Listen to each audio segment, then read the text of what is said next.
Today, we're going to break down the 3 most common beginner mistakes that are killing your compost, and I'll show you exactly how to fix them right now. Let's turn that problem pile into a prize, starting with the single biggest reason most compost piles fail, the ratio. This is the big one. Getting the balance of materials wrong is the root of most composting frustrations, and it usually shows up in one of 2 ways. Your pile stinks, or it's doing absolutely nothing. First, the smell. If your compost has an eye-watering ammonia stench, kind of like a dirty litter box, that's a dead giveaway it has way too much nitrogen. Or maybe it smells like rotten eggs. That's another telltale sign the pile has gone anaerobic, meaning it's starved of oxygen because everything is too dense and wet.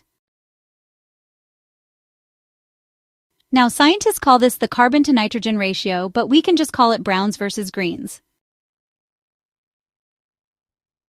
So, greens are your nitrogen-rich materials.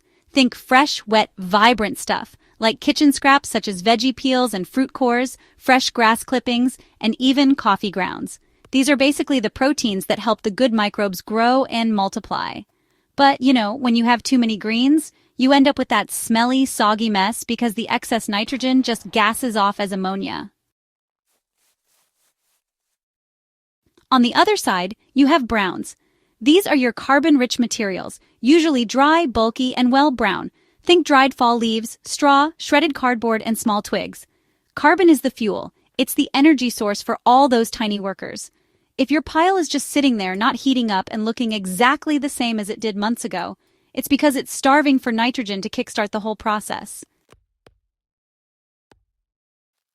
So, how do we fix this? It's all about the ratio. While the perfect scientific ratio for a hot, fast pile is around 25 to 30 parts carbon to 1 part nitrogen, you don't need a calculator. The golden rule of thumb is to add roughly 2 to 3 parts browns for every 1 part greens by volume. Let's say you just mowed your lawn and have a bag of fresh green grass clippings. Don't just dump it on the pile. That's a recipe for a slimy disaster. For that 1 part grass, you need to add 2 or 3 parts of browns.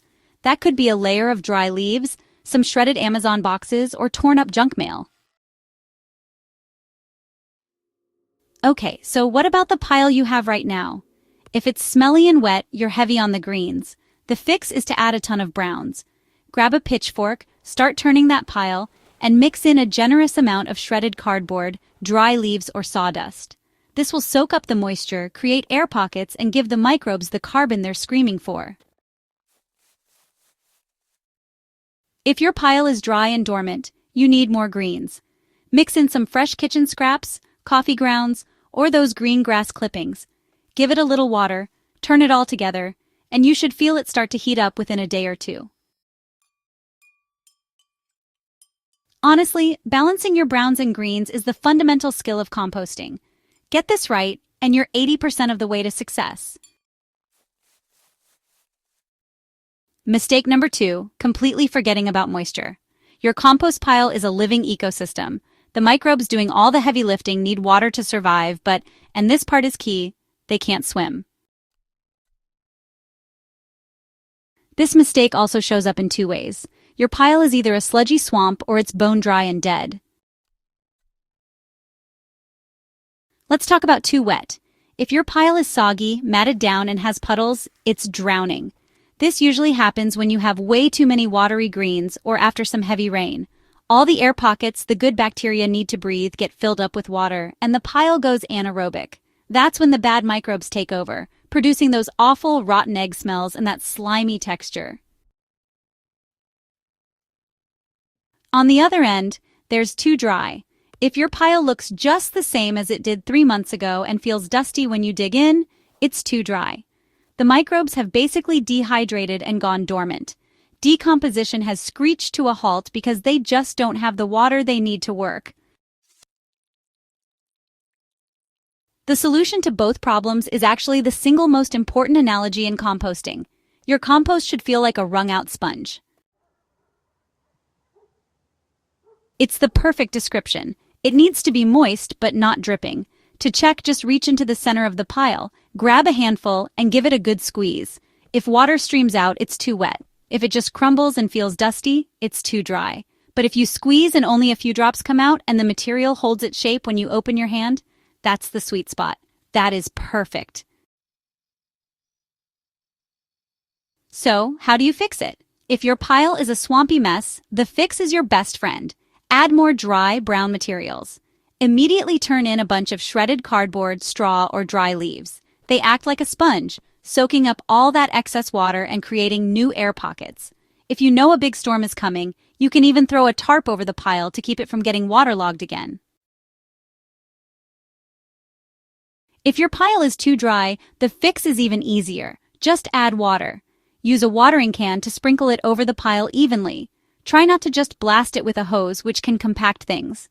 Turn the pile as you go to make sure the moisture gets everywhere, and then do the squeeze test again until you hit that perfect wrung-out sponge feel. All right, if these first two tips are already giving you that aha moment and you're feeling a little more hopeful about your compost, do me a quick favor and hit that subscribe button. My goal is to make all this stuff simple and fun, and you won't want to miss what's coming next.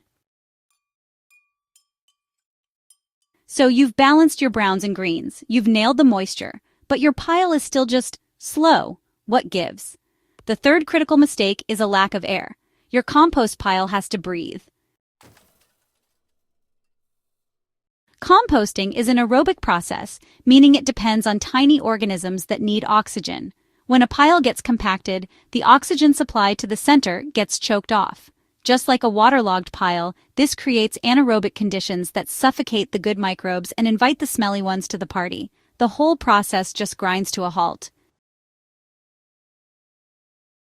Think about it. All those layers of scraps and leaves settle over time. Their own weight, plus rain, squeezes the air out. The solution is simple, and honestly, it's pretty great garden therapy. You need to turn your pile.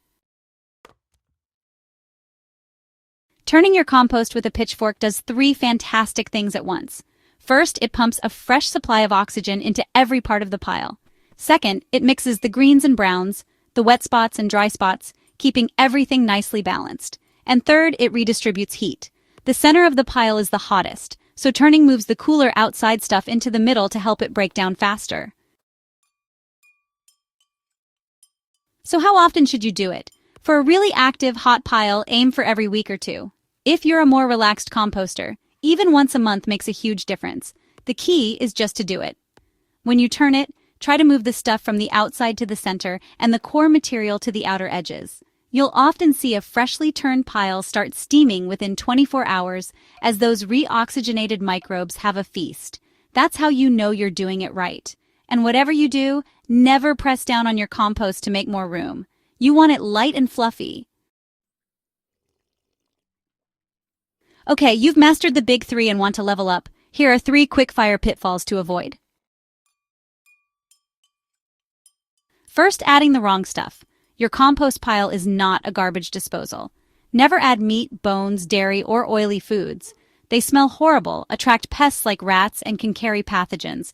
Same goes for cat or dog waste. You don't want those diseases in your garden soil. Just stick to plant-based scraps.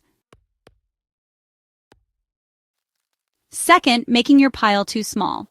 To really get cooking, a compost pile needs some heft. If it's too small, it can't generate and hold the heat needed for fast decomposition. The magic number is a pile that's at least 3 feet wide, 3 feet long, and 3 feet tall. That critical mass lets the core heat up enough to kill weed seeds and pathogens. And third, not breaking things down. A whole head of cabbage will decompose, eventually, but it'll take forever. The smaller the pieces, the more surface area the microbes have to work on, and the faster everything breaks down. Chop up big veggies, shred your cardboard, and run your lawnmower over leaves before you add them. This one step will dramatically speed things up. So, composting isn't some frustrating mystery. That smelly, slimy, or sleepy pile in your yard is almost always just a sign of an unbalanced ratio, the wrong moisture level, or, a lack of air. Just remember the keys. Aim for a 2 or 3-to-1 ratio of browns to greens. Your pile should feel like a wrung-out sponge. And honestly, turn it regularly to let it breathe. The most encouraging thing is that you can't really fail at composting. You can only go slower. Every pile will get there in the end. But by managing these elements, you can make it happen faster, cleaner, and without the headaches. You can create that beautiful black gold that will make your garden absolutely explode. Now get out there, look at your pile with new eyes, and make those tweaks. You've got this. What's been your biggest composting challenge? Let me know in the comments below. I'd love to help out. And also please don't forget to subscribe to our channel for more great tips. Talk soon.